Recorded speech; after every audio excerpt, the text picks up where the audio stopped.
Selamat siang Pak, perkenalkan nama saya Lavinia Silalahi, NPM 1801010144. Di sini saya akan menjelaskan tugas dari Bapak. Yang pertama, pengertian dari membaca. Membaca adalah suatu proses yang dilakukan oleh pembaca yang bertujuan untuk memperoleh suatu informasi, bahan bacaan, serta memahami pola-pola bahasa yang ditulis oleh penulis. Yang kedua, ini ada tujuan membaca menurut Tarigan 2013, yaitu tujuan membaca berdasarkan bahan yang digunakan antara lain membaca untuk mendapatkan pengetahuan atau informasi yang cocok untuk keperluan ini adalah membaca dalam hati. Bahan bacaan yang dapat digunakan antara lain laporan atau peristiwa perjalanan serta pertandingan. Yang kedua, yang kedua jenis-jenis membaca. Yang pertama, membaca nyaring, membaca bersuara, dan membaca lisan. Membaca nyaring adalah kegiatan membaca yang dilakukan oleh seseorang dengan cara bersuara. Yang kedua, membaca dalam hati. Membaca dalam hati hanya mempergunakan ingatan visual atau visual memory. Dalam hal ini yang aktif adalah pandangan, penglihatan, dan ingatan, dan juga turut aktif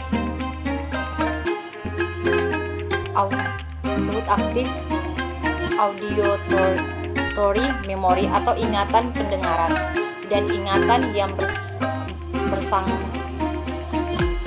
bersangkut pada dan paut dengan otot kita. Yang kedua, membaca ekstensif. Membaca ekstensif berarti membaca secara luas. Objeknya meliputi sebanyak mungkin. Yang kedua, membaca intensif. Membaca intensif adalah membaca bertujuan untuk memperoleh pemahaman. Baiklah, di sini saya akan menjelaskan yang ketiga, tahap-tahap membaca. Yang pertama yaitu tahap atau kegiatan prabaca. Tahapan atau kegiatan prabaca adalah kegiatan pengajaran yang dilaksanakan sebelum siswa melakukan kegiatan membaca. Dalam kegiatan prabaca ini, guru mengarahkan perhatian kepada siswa dalam melakukan kegiatan membaca. Yang kedua, baiklah, lanjutan dari tahap membaca. Yang kedua di sini adalah kegiatan membaca. Setelah kegiatan prabaca, maka selanjutnya dilaksanakan kegiatan inti pembelajaran membaca. Di sini ada beberapa kegiatan yang bisa dilakukan, antara lain yang pertama, menemukan inti gagasan. Yang kedua, mengidentifikasi kata kunci. Yang ketiga, mengutip bacaan. Yang keempat, menjaring data. Dan yang kelima, mengisi format isi bacaan. Keenam, merespon bacaan. Dan yang ketujuh, membuat peta konsep bacaan. Kedelapan, sharing ide dan diskusi. Dan yang kesembilan, menguji prediksi. Dan ke-10, menjaring kata sulit. Dan yang terakhir, menguji fakta, opini, dan lain sebagainya. Yang ketiga dari tahap-tahap membaca, yaitu kegiatan pasca baca.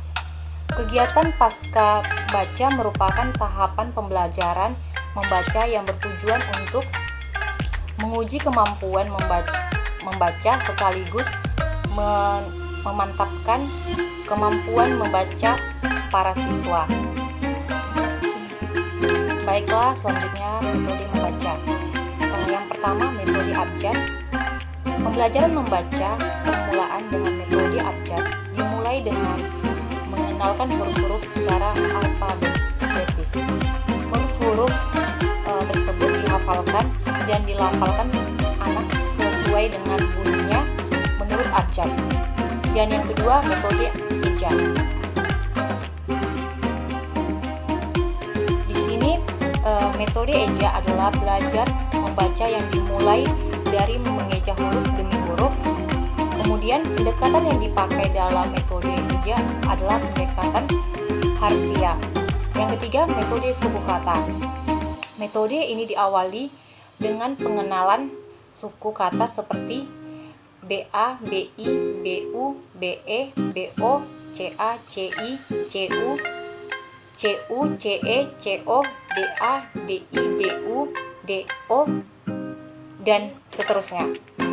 Kemudian suku-suku kata tersebut dirangkaikan menjadi kata-kata yang bermakna. Yang keempat, metode kata. Metode ini diawali dengan pengenalan kata yang bermakna, fungsional, dan kontekstual. Yang kelima, metode kalimat. Metode global adalah cara belajar. Yang kelima, metode kalimat atau global, yaitu metode global adalah cara belajar membaca kalimat secara utuh. Metode global ini didasarkan pada pendekatan kalimat. Yang keenam, metode SAS. Dalam proses operasionalnya, metode SAS merupakan langkah-langkah berlandaskan operasional kalimat pada anak yang dibagi menjadi tiga. Yang pertama, struktural, menampilkan keseluruhan. Guru menampilkan sebuah kalimat pada anak. Yang kedua, analitik, merupakan proses penguraian. Anak diajak untuk mengenal konsep kata dan mulai menganalisis kalimat menjadi kata, kata menjadi suku kata, dan suku kata menjadi huruf. Yang ketiga, sintetik, yaitu melakukan penggabungan kembali kepada bentuk struktural semula setelah kalimat diuraikan. Yang terakhir, baiklah, yang selanjutnya strategi membaca.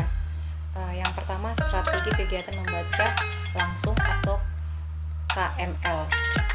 Di sini penggunaan strategi KML adalah untuk mengembangkan kemampuan membaca secara komprehensif, yaitu membaca kritis dan mengembangkan perolehan pengalaman siswa yang menurutnya ini ada contohnya, yaitu guru mengemukakan tujuan ekstensif. Adapun tahapan tersebut yaitu siswa yang berkaitan dengan judul bacaan, yaitu judul bacaan teks, di mana adanya tanya jawab dengan siswa tentang hal-hal yang berkaitan dengan judul bacaan dan pengetahuan siswa, serta mengemukakan hal-hal pokok yang perlu dipahami siswa dalam membaca. Yang kedua, strategi survei, question, read, riset, dan review. Di sini tujuan penggunaan strategi ini untuk membentuk kebiasaan siswa berkonsentrasi dalam membaca, melatih kemampuan membaca cepat, melatih daya peramalan berkenaan dengan isi bacaan, dan mengembangkan kemampuan membaca kritis dan komprehensif. Yang ketiga yaitu strategi membaca tanya jawab atau MTJ, yaitu di sini tujuannya untuk mengembangkan kemampuan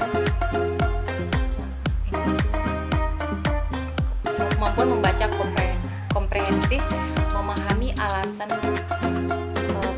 pengembalian kesimpulan isi bacaan.